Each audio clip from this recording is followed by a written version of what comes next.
Hola a todos, mi nombre es Cristal y soy parte de la colectiva de justicia del lenguaje de Comal y soy una de las intérpretes de hoy.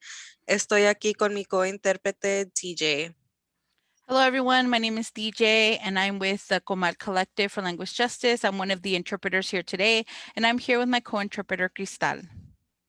Primero que nada, quiero agradecer a Texas Appleseed por priorizar la justicia del lenguaje. First, I'd like to thank Texas Appleseed for prioritizing language justice. La justicia del lenguaje es el derecho a participar plenamente con el idioma que la persona se sienta más cómoda. Nosotros creemos que la justicia se puede alcanzar a través de la solidaridad significativa que trasciende las barreras lingüísticas. Language justice is the right to participate fully with the language a person feels most comfortable. We believe that justice can be achieved through meaningful solidarity that transcends language barriers. Esta presentación será en inglés con interpretación disponible en español. This presentation will be in English with Spanish interpretation available. Cuando la interpretación se haga disponible, podrán ver el globo terráqueo donde podrán elegir el lenguaje en el que quieran participar o si están en su celular en la aplicación, podrán hacerlo al hacer clic en los tres puntitos y si no quieren escuchar el audio original, pueden apagarlo. When the interpretation is enabled, you'll see a globe where you can choose the language you are participating in. Or if you're using the app on your phone, you can do so by clicking the three dots. If you do not want to hear the original audio, you may turn it off. Si tienen algún problema con la interpretación, por favor de comunicarse por el chat o simplemente digan algo y no sufran en silencio. Queremos que todos puedan participar de manera plena. If you have any problems with the interpretation, please communicate so in the chat or say something and do not suffer in silence. We want everyone to participate fully. Muchas gracias. Eso es todo. Pueden ya encender la función de interpretación y dar unos cuantos segundos para que todos puedan encontrar el botón y elegir el idioma en el que quieran participar. Thank you so much. That is all. You may now turn on the interpretation function and give everyone a few seconds to find the button and choose the language they would like to participate in.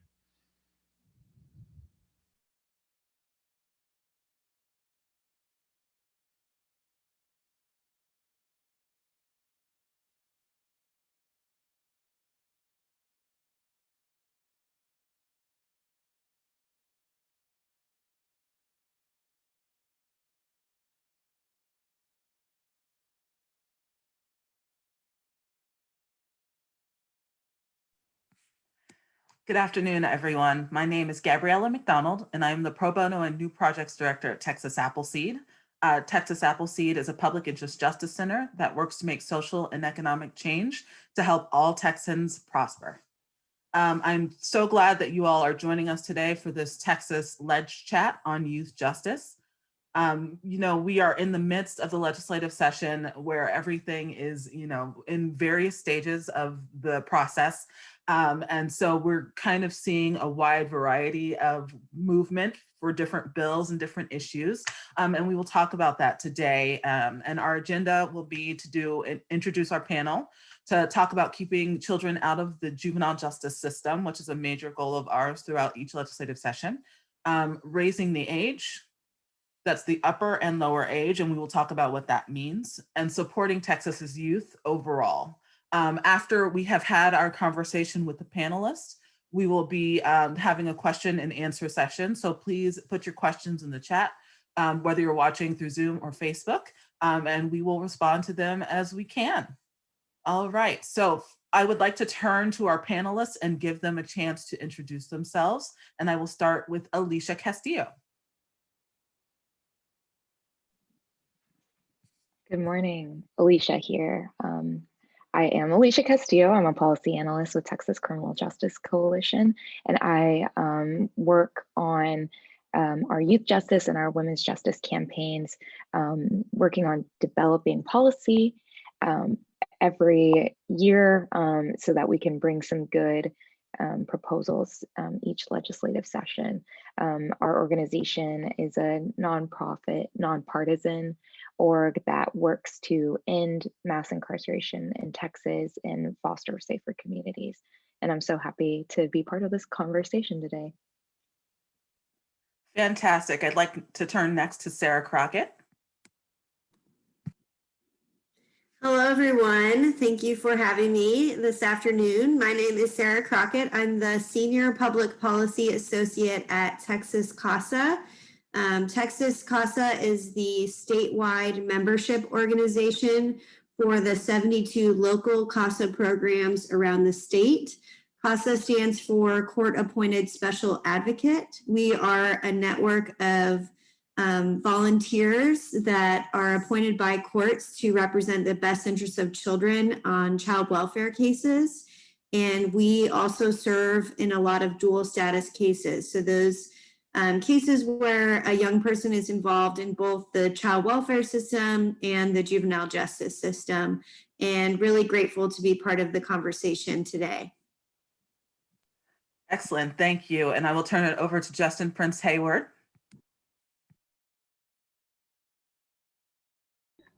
Yeah, hey you guys. So as you guys know, my name is Justin Prince Hayward. I'm the policy specialist with Texas Network of Youth Services, or TNOYS for short. TNOYS is a network of youth serving providers, and our members share a vision for Texas where all youth and young adults are valued, their strengths are recognized, voices are heard and respected. They have access to resources, opportunities, and supports that they need to meet their goals. So that's what we're all about. Glad to be here with you guys today. Fantastic. And lastly, but not least, Lauren Rose. Good afternoon. I'm Lauren Rose, the Director of Public Policy at Texas Network of Youth Services. And Prince shared a little bit about the network, but I will also acknowledge that we prioritize centering youth voices and operate a Young Adult Leadership Council, which is a 9-month leadership training program for youth who are involved in different youth serving systems like homelessness, the juvenile justice. And we're excited to be here. Great. Thank you all so much for being here. I really appreciate your time and know that you're busy, especially in this time. Just to outlay what youth justice is generally when we define it, we're talking about juvenile justice issues affecting youth experiencing homelessness. And then there's overlap, of course, with the foster care system. And so we just want to talk about all of those things today and kind of give you some background information on what's going on legislatively and what we're supporting at the legislature this session. So turning to keeping children and youth out of the juvenile justice system, I think this is an important overall goal of much of our work in the legislature. And so I would ask you, Lauren, what are some of the reasons we really work to keep youth out of the juvenile justice system overall? Sure. So I think there are a number of reasons. First of all, we know that the earlier that someone becomes justice involved, whether it's in the juvenile justice system or even the criminal justice system, our research tells us that they're more likely to be involved again later in life and kind of continuing that cycle of being in the juvenile and criminal justice system. So as much as we can keep folks out, but we also know that when folks become involved, they just don't have as good of outcomes, whether it's educational or job opportunities. But then also from the TNOYS perspective, we know that youth in foster care, youth experiencing homelessness are actually disproportionately involved in that system. And we would much rather see youth getting services outside of the justice system altogether. Excellent. And Sarah, I'd also like to ask, from that child welfare perspective, Lauren mentioned it a little bit, but what's that connection between the juvenile justice system and the foster care system? And how can we start to, break that and think about breaking that? Unfortunately, there is a huge connection between the child welfare system and the juvenile system. So around 47% of young people who are involved in the juvenile system at any given time are also involved in the child welfare system. And our most vulnerable youth in the child welfare system are also those that end up having some involvement with the juvenile system. So those young people who are in congregate care settings are 2.5 times more likely to engage with the juvenile justice system than a young person in foster care who is in a foster family setting or with a kinship placement. And additionally, around 90% of children who have 5 or more placement moves are ending up in the juvenile system. So the more that children are moving around and less stable in the child welfare system, the more likely they are, 90% actually likelihood of ending up in the juvenile justice system or with some kind of criminal charge. So there's a real pipeline between the child welfare system and the juvenile system, and something that we're working actively to try and mitigate and eliminate. Great. And one effort we see, one legislative effort we see here is HB 2821. And I would love for you to talk a little bit about that, Sarah. Yeah, so House Bill 2821 and the Senate companion, Senate Bill 2085, create a diversion process for youth who are in foster care who are also in residential treatment centers. So those are our highest and most critical congregate care settings. Those are group settings where actually there are a lot of kids from the juvenile system in those settings as well.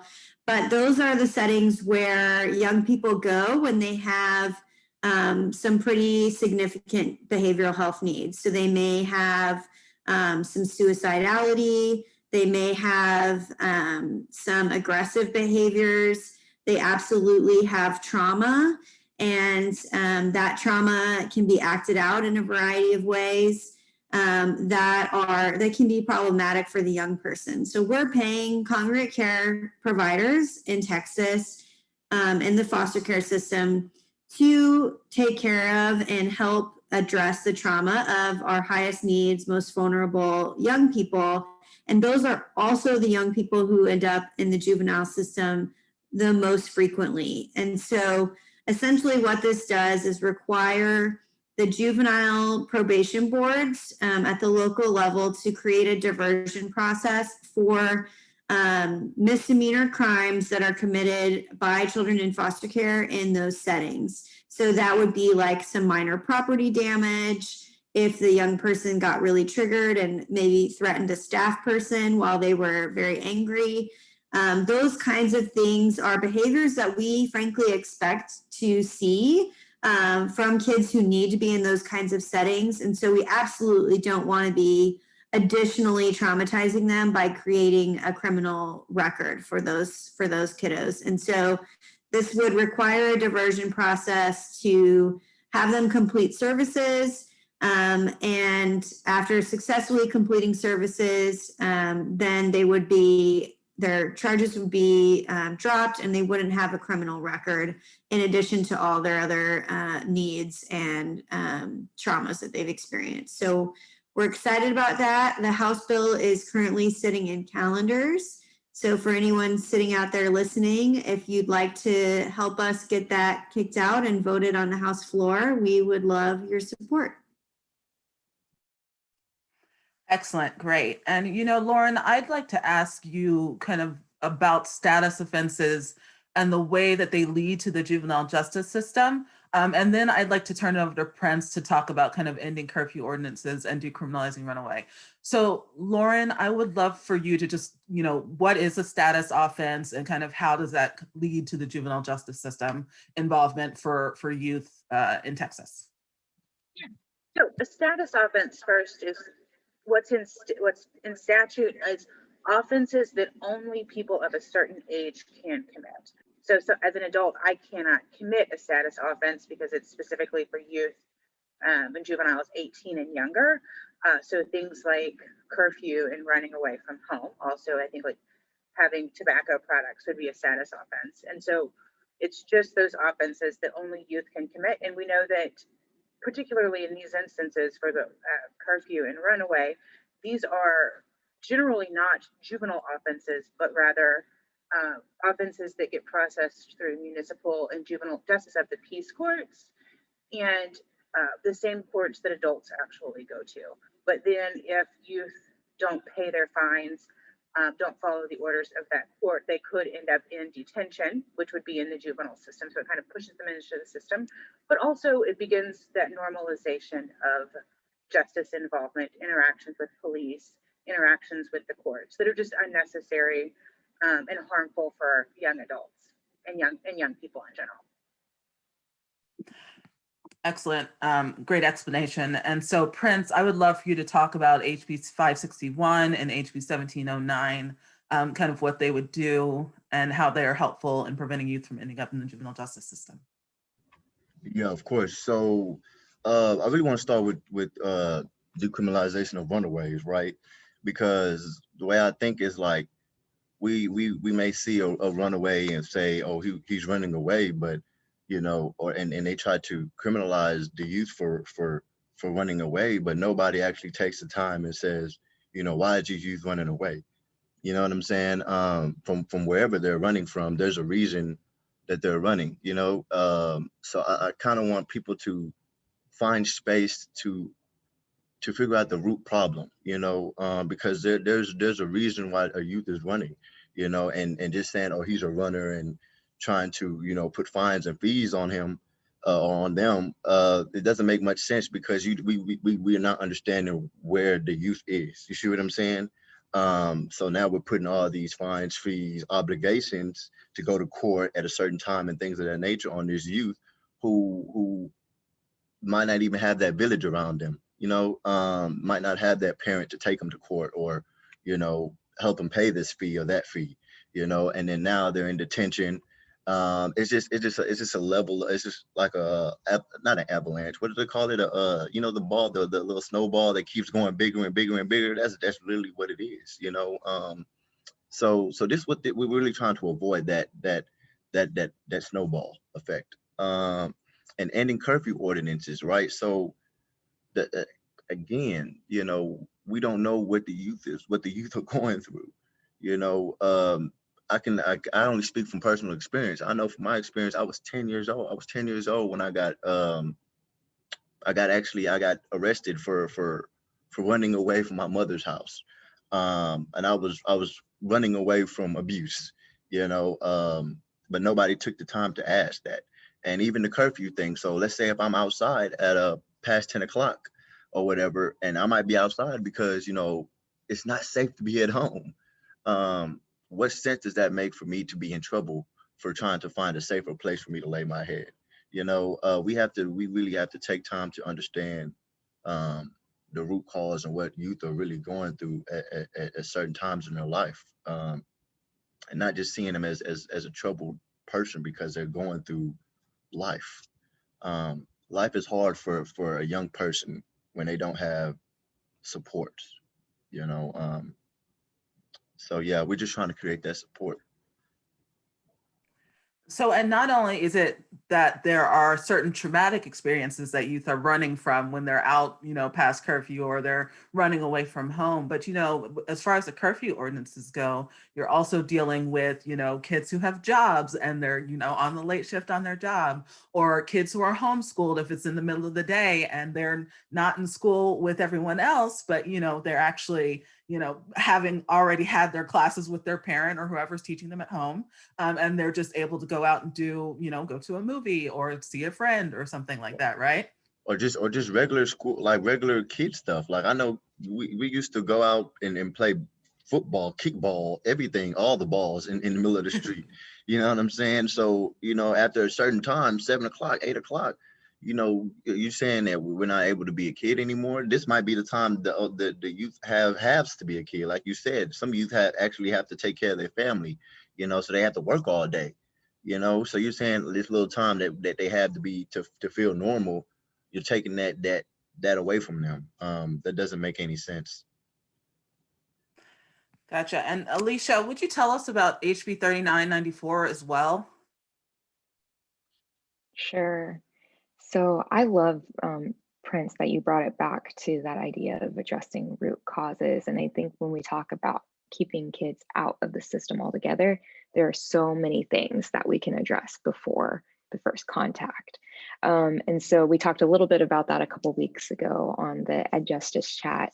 But something to acknowledge is that for one of the things that's most effective in keeping kids from going deeper in the youth justice system or eventually to the adult justice system is if they do have contact, keeping that contact as shallow as possible.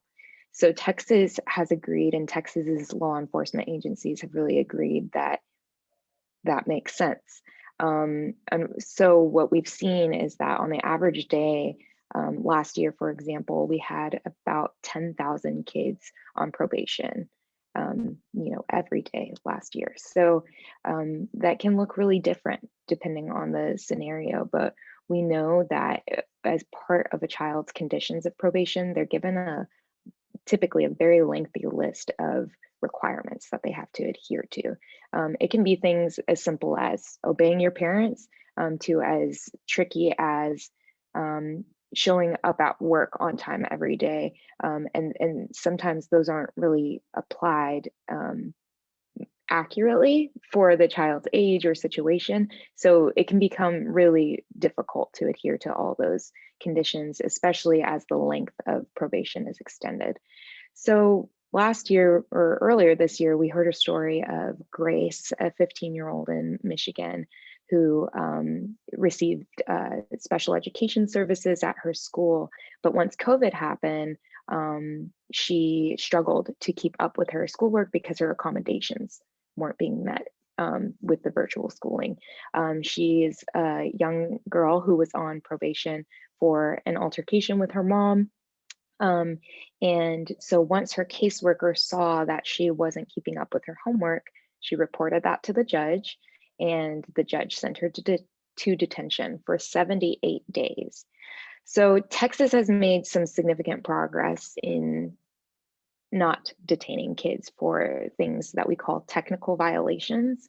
They're those violations of the conditions of probation that aren't breaking a new law. Things like not completing your homework. This bill would seek to make it so that we are no longer allowed to incarcerate a child for an offense that isn't a new, that's not breaking a law. And so we're hopeful that this will really just codify the practices that are happening in many counties. For example, Harris County used to be really bad about incarcerating kids on technical violations. We have a story of one young man who spent 6 years in juvenile detention, his entire adolescence, because of repeated visits to detention because of technical violations. And since then, Harris County has really mostly stopped the practice of incarcerating kids on technical violations. We just want to make sure that every county agrees that we're not going to lock up kids for non-law breaking behavior. And that's what this bill seeks to do. Great, and I know there's a lot here, so I'd like to turn to the resources slide, which is coming up, but all of these are links to resources that are available that deal with each of these bills and the underlying information and data that kind of support why we push this legislation. But really it boils down to dealing with underlying issues and not punishing youth for being kids and having to deal with whatever day-to-day trauma and issues they're dealing with at a young age before their brain fully develops at the age of 25. And so speaking of dealing with youth where they are, we want to talk about Raise the Age because it's such an important topic and there are many bills on it. And so Alicia, I'm going to come back to you and ask you to explain Raise the Age, specifically the upper age, and what that means. Sure. So this has been an issue that Texas has been working on for a number of years. 47 states have raised the age already. So right now, 17-year-olds in Texas, when they are alleged to have committed a crime, they are treated like adults. They're taken to adult facilities and have to go through an adult court process. There are a lot of features of the juvenile justice system that are better suited to accommodate teenagers' needs. And most of the country has realized that and has gone ahead and made that change to make sure that we're treating 17-year-olds like 17-year-olds, not like adults. So we're asking Texas to do the same. We're kind of in a race with Georgia and Wisconsin to make this legislative change. And as you can see by the number of bills here on the screen, it is a priority of lots of legislators. Unfortunately, it's always run into a barrier of just a few key powerful legislators that don't think we should raise the age. So this session, where we're at with it right now, is that HB 967 is currently in calendars, which Sarah mentioned earlier. It's kind of the last place that it goes before going to the House floor for the whole House, that whole chamber to vote on. So there's still a chance. And again, just noting if there are folks who are interested in action items, this is a great one where you could call the members of the calendars committee and urge them to move HB 967 to the floor so that Texas is not the last state to raise the age. And there are actually entire international treaties we can't join around kids because we haven't raised the age in these 3 states from 17 to 18. Lauren, I would love for you to talk a little bit about raise the lower age and what that means. Yeah, thank you. So when we talk about raising the lower age, we're talking about the age, the youngest kids going into the juvenile justice system. So currently, youth and kids as young as 10-year-olds can be arrested, 10 years old can be arrested, held in detention, put in secure confinement for potentially years. And so what we're talking about when we talk about raise the lower age is set that youngest age limit to older. Generally we're pushing to set it at 13, saying kids younger than 13 cannot be justice involved. There has been legislation this session to put it at 12 and at 13. In the end, I guess we would technically support either, but truly do believe that the justice system should be limited to people who are teenagers and not younger than that. So there are actually currently a couple of bills moving that would raise that lower age. HB 1783 is the one that would raise it to 13 and saying that 10, 11, and 12-year-olds could not be justice involved. Another one, HB 487, kind of does that to 12, but only for certain offenses and allows those young kids to end up in the system for different varying reasons. Both of them are moving in calendars, but we strongly are pushing for House Bill 1783 to be the bill that goes to the floor for a vote. And I will acknowledge that, Texas is actually somewhat of a leader on this issue in the United States. Until very recently, we were one of a few states that had that lowest age at 10. There has been a movement in other states to start moving that up to 11 and to 12. Many states don't actually have a floor, but we also know in some states the practice, even if they don't have that lowest age set, kids aren't really becoming justice involved until 14. So it is not standard to put really young kids into the system everywhere, but we really want to make sure that we're not starting that normalizing justice involvement at such a young age. And I should also acknowledge, particularly with this population, but generally anyone who is justice involved in general, those behaviors are truly being driven by past trauma, current life events, potentially some mental health concerns. And we're not talking about kids who are generally bad. We're talking about kids who have behavior manifesting because of trauma and other concerns happening in their lives. And so really promoting getting them supports outside of the justice system, whether it's mental health supports or kind of helping with family crises. If something like the offense that they've committed is assault, family violence, let's bring the family together for counseling. And all of our communities have the supports to provide these youth to address those concerns without putting them into the justice system. Great. And you actually kind of started to answer my next question, which was, what do we do with youth between the ages of, 10 and 12 if we are not sending them to the juvenile justice system? And I know you kind of touched on it a little bit already, but if you could expound on that just a little bit, that'd be great. Yeah, absolutely. So when I think about what we can do, we're talking about prevention and early intervention providers like the Family and Youth Success Program, available in all 254 counties, that can provide family counseling or individual counseling for families that are in crisis, that are in need of additional supports. I think also worth acknowledging that based on the data that we have, that's somewhat old, it's not always available, about half of the kids, I think it's 46% of the kids, the 10, 11, and 12-year-olds that end up in the justice system are coming directly from school because of school-based behaviors. So schoolyard fights, things like that. And so first of all, I think schools can address a lot of these issues, whether it's referring them to services in the community or just addressing those behavioral challenges in the classroom, where we know that many of the youth getting into schoolyard fights and things like that are already being addressed in the classroom. And then for youth who have more serious mental health concerns, referring, whether it's through the school or maybe the FACE provider or a family member, knowing that these behavioral challenges are happening, can refer them to the local mental health authorities to get services, where they provide children's mental health services already in these communities. And then for those youth with really high needs that, and I think worth acknowledging, it's fairly rare, but there are a few of these kids who have really high needs. Families are struggling to provide supports at home.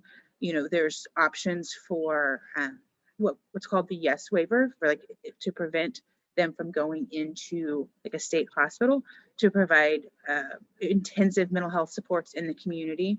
And then for those very few kids that potentially exist, 1 or 2 a year, right, that the families, like, their behavioral challenges are so tough that I'm not sure that we can really support them at home. And I'm kind of prepared to potentially hand them over to the state. There are waivers that will allow them to kind of prevent what's called RAPR, refusal for parental responsibility, refusal to accept parental responsibility, and they can get a waiver to get a placement in a residential treatment center, so that that residential treatment center or something similar can help de-escalate those behaviors, help that youth kind of learn to better manage their behavior, and then they can go back home when that happens. And again, I think that's worth acknowledging.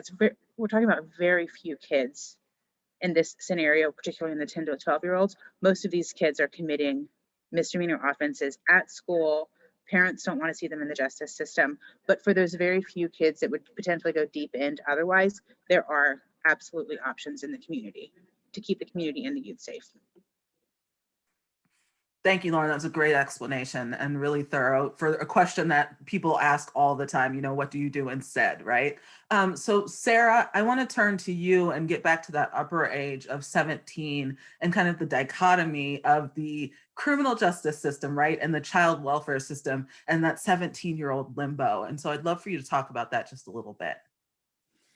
Yeah, and you know, building on what Alicia talked about earlier, you know, it's also true in the child welfare system that kids are still considered kids until 18 years old. And so if they're in the child welfare system, we're responsible for them until their 18th birthday. But unlike the juvenile justice system, if they are involved, it's younger than 17, where there's a lot of coordination between the two systems. There's been intentional efforts, which we'll talk more about in a few minutes, to do some better coordination between those two systems.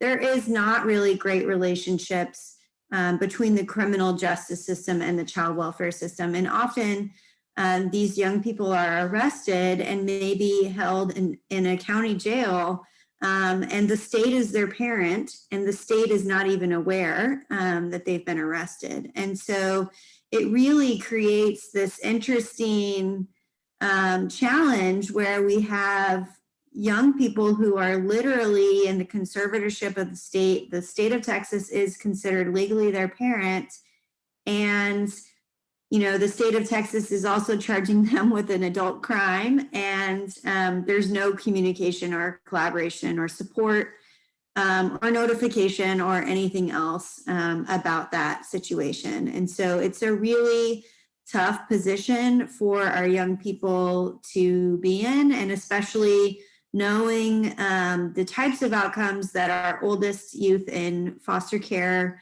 the experience and their potential for interacting with the criminal justice system at some point.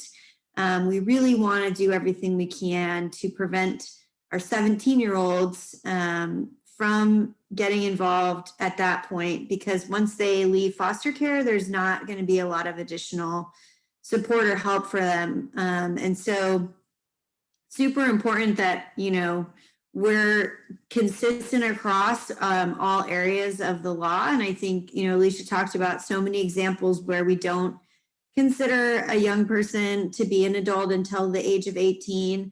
And this is one, you know, just huge example that has lifelong consequences for these young 17-year-old kids who, you know, have trauma, have had a lot of probably pretty traumatic and awful experiences, maybe even in the state's child welfare system, that led them to running away, like Prince mentioned, or something else. And now they're involved in the criminal justice system.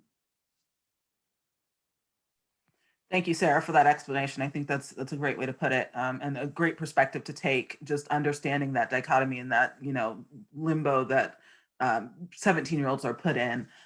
So I'd like to move on to the next issue. And I will say, you know, we're going through a lot. There are some more Raise the Age resources that will be sent out after this webinar so that you guys can click on these links for information. But, you know, moving on to supporting Texas's youth, I think Prince is a prime person to start with on this issue. And Prince, I would love to know kind of what are some of the bills that you want to mention that people should support to help support Texas's youth?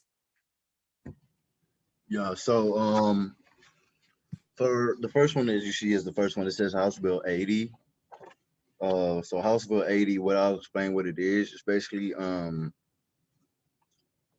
not finding youth that are homeless or aging out of care, not finding them, you know what I'm saying? Again, like I said, they don't have the funds to pay the fines, which lead to more incarcerations. So really not allowing them to pay those fines, but say if it is up to the judge to like allowing them to do community service instead, which is huge, right? Because, you know, you're still getting your punishment for whatever you did, but you're also helping the community out, you know, and you're not putting yourself in farther debt or farther down the, you know, the rabbit hole. So it's what that bill does. It's basically, you know, creating another avenue so that they don't have to keep getting in trouble. Right, removing those fines and fees for youth, especially for those status offenses in particular, right? Yeah, exactly. Because of the fact that, you know, when a youth turns 17, if they've got those fines and fees outstanding, they can spend time in jail to pay those fines and fees, right? Instead of doing community that's exactly service. what happens. Yeah, they have to go sit in county though, so like that's a different, and then that's a whole nother charge. We're not yeah, so that's a whole nother thing. Another one that I'm big is driver's license. So the driver's license bills, both of them, House Bill 2286 and Senate Bill 2054, right? So I was able to testify on these bills. So one of them, the Senate, I was able to testify on today, and yesterday I was able to testify on the House side. And we're really hopeful that these get passed out of committee, so we can move forward with trying to get, you know, youth their driver's education. So let me explain those bills too for those who don't know. So those bills are basically like, so there's a fund that you know, Texans can donate whenever they go get their, you know, new driver's license or whatever the case may be. And basically what it is that fund will be used to pay for driving school for youth that are either homeless or aging out of care. They'll be able to go to, you know, Texas workforce commissions and find a driving school that actually has a car, so they'll be able to take the final driving test, and they won't have to pay any of those fees as well. Really taking out a lot of barriers that we kind of overlook because we have that village that a lot of other ones don't have, you know. Another group, so it's House Bill 1709 and Senate Bill 404. I don't think that's on here. So that's basically, we just talked about that. That's decriminalizing runaways. And Yeah, and the curfew ordinance. So those are my things. Those are mine. And big on normalcy too. I didn't say nothing about that, but I actually speak on normalcy. Like, so huge on normalcy. That's self-explanatory. Like, we need to create an environment that's normal. So you're definitely on mute, Miss Gabriella. Sorry, I was doing so good, guys. I actually would love to turn to Sarah and talk a little bit about normalcy and that bill and what normalcy means, because, you know, normalcy is a common term in child welfare aspect and for foster kids, but not for other people who don't necessarily know. So Sarah, I'd love for you to kind of explain some of that some more. And Prince, if you have something to add, feel free to jump in after Sarah's done. Thank you. Yeah, this has been something that Texas CASA has worked on for many years since I've been with the organization.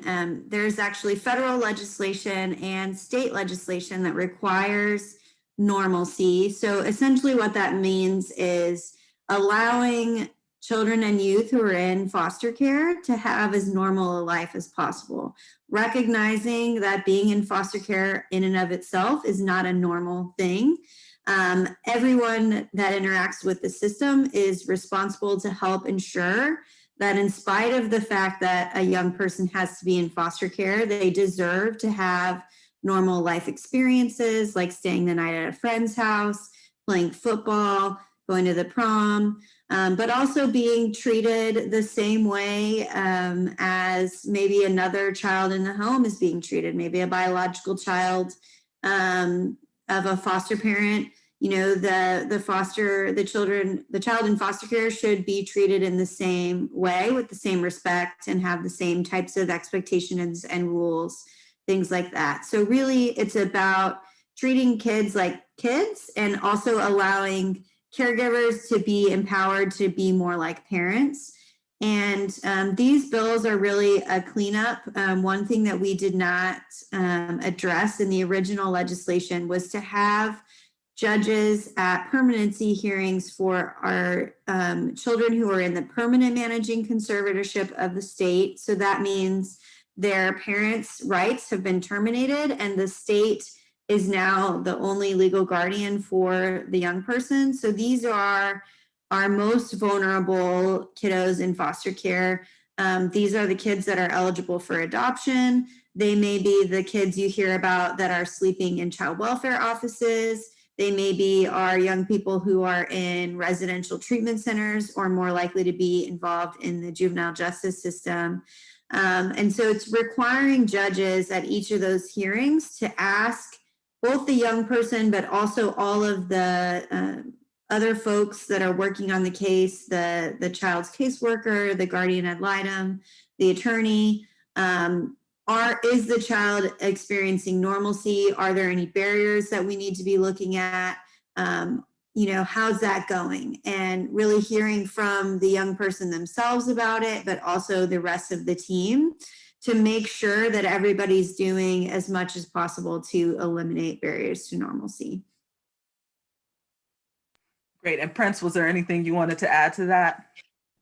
Yes, I just want to say, because there's always people that say, oh, it's like the legal, I forget the people who come licensing. There's always people that worry about licensing and how to like intertwine normalcy with the regulations of licensing. And like, I want y'all to know, like, licensing just wants things to be normal. You know, so don't try to overthink anything. Like, you know what I'm saying? Like, Yeah, like kids be kids, right? Yeah, that's right. And it's important to note, and that's a great point, Prince. I think that is one of the biggest barriers that we hear is people are afraid, like, what if the kid gets hurt while they're playing basketball? Am I going to be held responsible for their injury or something, right? So there is liability protection for our caregivers that was built into the law to explicitly address those concerns and mitigate them. And so there is still this like widespread worry that's out there, but it's really old news at this point, and we should be moving forward because there is liability protection for caregivers who are allowing young people to engage in normalcy activities, and they're not held responsible for, you know, something that happens to the young person while they're out at the mall with their friends or something like that. And, you know, we're running out of time, and I want to leave some time for the questions. So give 2 more minutes to a couple of these. But Sarah, just real quickly, speaking of normalcy and PMC, the permanent managing conservatorship you mentioned, you know, can you talk about 1315 and if there's anything you want to mention around 3895 as well? Yeah, so House Bill 1315 is a really important bill because right now, Texas law does not require our young people in PMC. So remember, those are the kids whose parental rights have been terminated. So they often don't have any family involved in their case any longer. And those young people may or may not have options for achieving permanency. And so there's no law right now that requires counties to have those kids maintain their guardian ad litem who represents the best interests of that child, or their attorney who represents what the child wants. And so this law would make it permissive for or would require the court to appoint at least a guardian ad litem or an attorney ad litem to the case to make sure that we have some additional representation in court for these young people who are incredibly vulnerable. There is a cost to counties for appointing and paying for attorneys occasionally, and if there's not a CASA volunteer who could serve as a guardian ad litem available, that has been the reason historically that these young people don't have that representation. But I think, you know, it's really important for us to recognize their vulnerability and make sure they've got someone else on their side. And these other two, House Bill 3895 and Senate Bill 2049, those clarify what the role of the guardian ad litem would be in a dual status case. So those are those cases where the child is both actively involved in the child welfare system and actively has a case on the juvenile system. And what's happened historically is those cases are just ran completely separately, and there's no coordination or communication or collaboration. And so a young person may have services from their juvenile case that look almost exactly like what they're already doing in their child welfare case. And there's no, you know, coordination between those two. So we're ending up requiring our young people to do a lot of things, you know, again, or duplicating assessments or duplicating services. So a guardian ad litem can really represent the best interests of the child on both the juvenile and the child welfare case, and make sure that there's collaboration and communication about what we really think the young person would benefit from in both cases. And right now, there's not a lot of clarity. So some of this, in some areas, this is working really well, and guardian ad litems and CASA volunteers are able to serve on these cases already, and they're already being able to do it. But in some jurisdictions, they wouldn't be getting, they're not getting notice of hearings on the juvenile case. They may not have access to the juvenile records. The probation officer doesn't feel like they can share any information with the guardian ad litem. So this just helps to clarify exactly what their role is and put it into statute so we can do a better job of advocating for those extremely vulnerable kids. Thank you. And the last thing before we turn to questions, Alicia, do you want to talk about HB 488? I'll be brief. Yeah, so there are a lot of areas in the juvenile justice system that have basically gone completely ignored, that have already been addressed in the adult justice system. So the Supreme Court ruled that we cannot use routine shackling for adults when they're coming into the courtroom, because it violates the presumption of innocence when you see someone come in with chains, and can create a bias, right? And so this is just seeking to do this for kids. So currently there is routine shackling of kids as young as 10 who for their court appearances, or they might be in an orange jumpsuit, whatever it is. So we want to make sure that that's not happening anymore and that kids can be treated with dignity in the courtroom. And lastly, I'll just say real quick on 4113, this is a very simple bill we're hopeful for. We're looking at fixing all of these issues. And as policy folks, we have to look at the data to back up the things that we're saying, right? Unfortunately, Texas Juvenile Justice Department does not release all the data that we need to make informed recommendations. This bill just seeks to fix that. And it's specifically about releasing aggregate data, right? So we're not looking for individual kid data. We're looking for aggregate data that has not been released in probably since at least 2019. And we would like to make sure that we have access to that data, that we as the public have access to that data to make good policy decisions and make good policy recommendations, correct? Yeah. Great. So we're going to move to some of the questions. So I've got all of my policy people here. So does somebody want to answer the question, what is the calendars committee? That's just the straight question.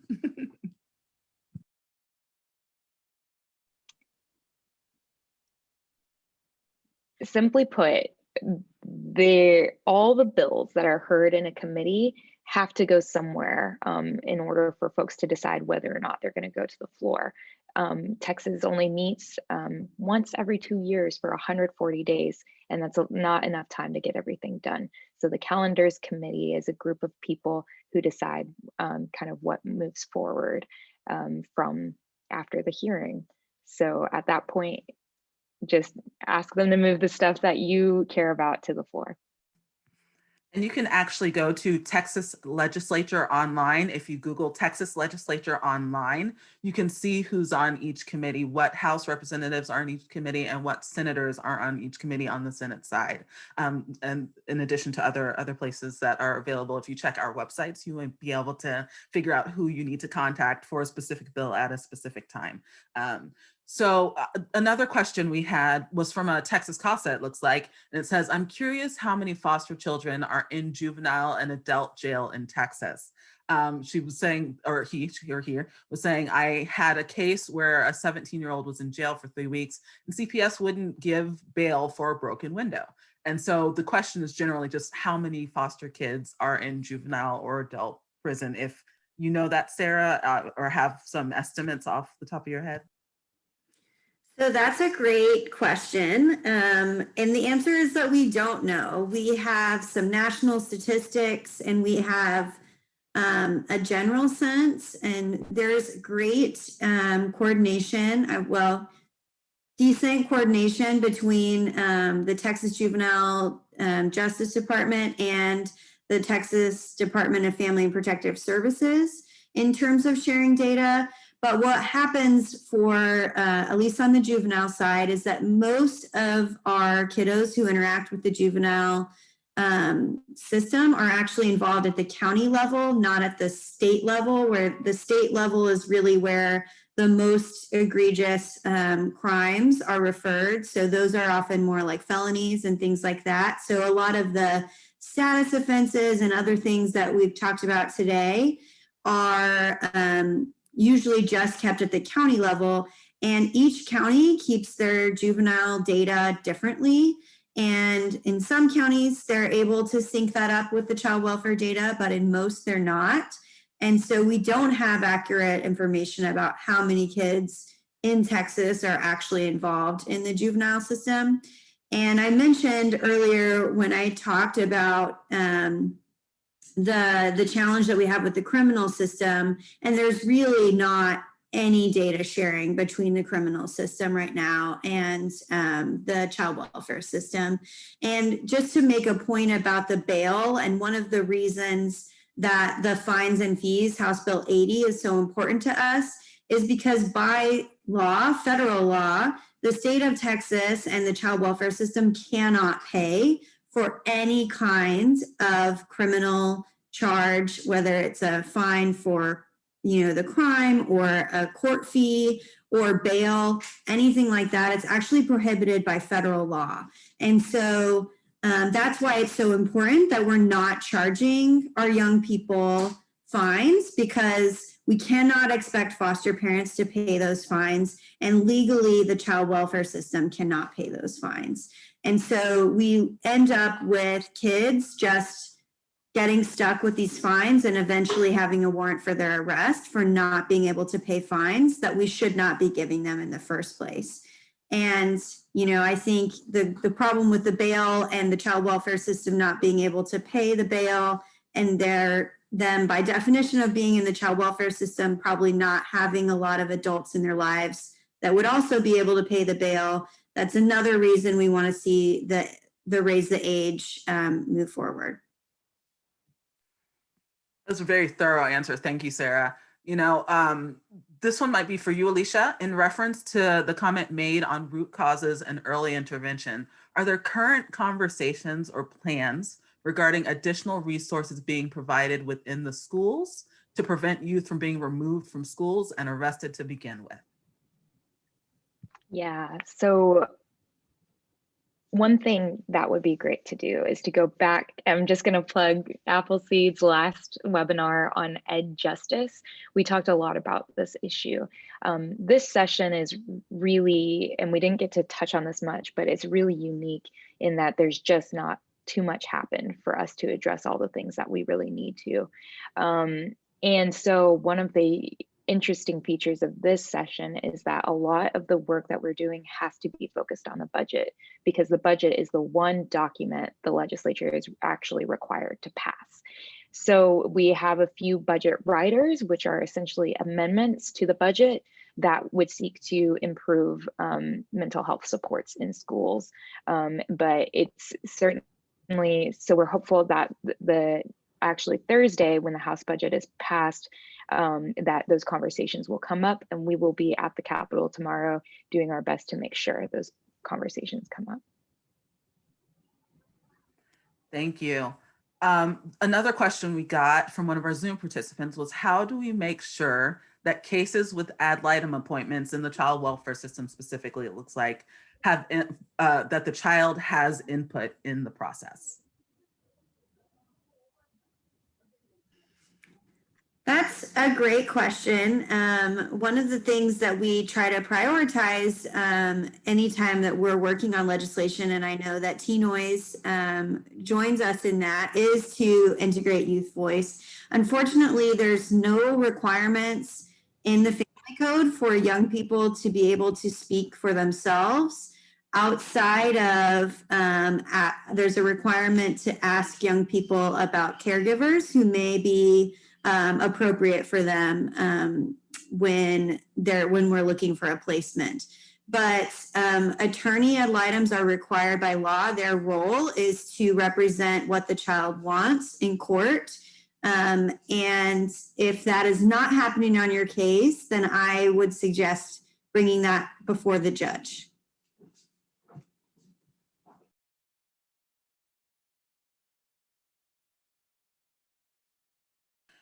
Great. I see we have one more question coming in, and so I'm going to wait for that to materialize, ask it, and then we're going to wrap up for this session.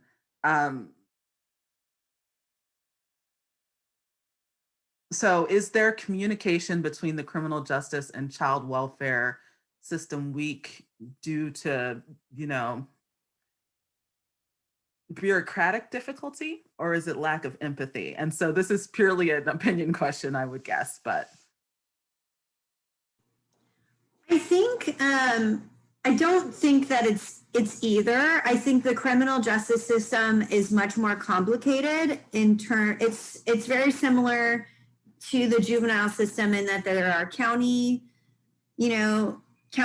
that have criminal justice system. There's the state prison system, and then there's also the municipal courts and the justices of the peace. And so it's a really complicated, we have a complicated criminal justice system. And because the majority of young people who are interacting with the justice system that are in the child welfare system are on the juvenile side, right, because it's from 10 to 16, the prioritization of the legislature has been to get those two systems to work more effectively together. And there just hasn't been a lot of great legislation or options for data sharing at the criminal justice level. And I think in part because advocates really hope that eventually 17-year-olds will not be, there won't need to be ever, eventually we'll raise the age and then this won't be a problem anymore. So I think the focus for the child welfare advocates has really been on raise the age. And that's where we've been putting a lot of our energy rather than trying to figure out this very messy system and how to have it work better with the child welfare system. Thank you so much for that. And thank all of you for joining us. We really encourage you to take a look at the bills that are listed in the presentation, look at the resources that are associated with them.